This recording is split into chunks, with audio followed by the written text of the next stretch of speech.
If you've ever wanted to switch chess.com from dark mode to light mode on your PC, you're in the right place. In this quick tutorial, I'll show you the easiest way to change to light mode in just a few clicks, so your chess.com interface looks brighter and easier on the eyes. This is a super simple setting and it only takes a moment to do. If this video helps you out, make sure to hit that like button and subscribe for more easy software and website tutorials. Alright, let's jump right in.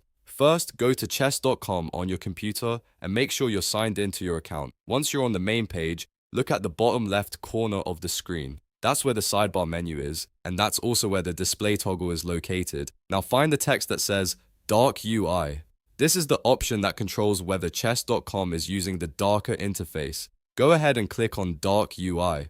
As soon as you click it, you'll see the website instantly switch over to light UI.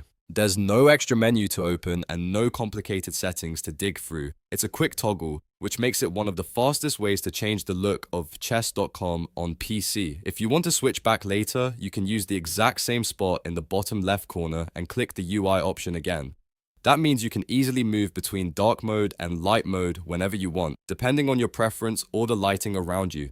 This is especially helpful if you spend a lot of time playing chess, studying puzzles, or browsing your games and want a cleaner, brighter view. And that's it. You've successfully changed chess.com to light mode on your PC. If this tutorial helped, please give it a thumbs up, subscribe to the channel, and turn on notifications so you don't miss the next quick guide. Thanks for watching, and I'll see you in the next video.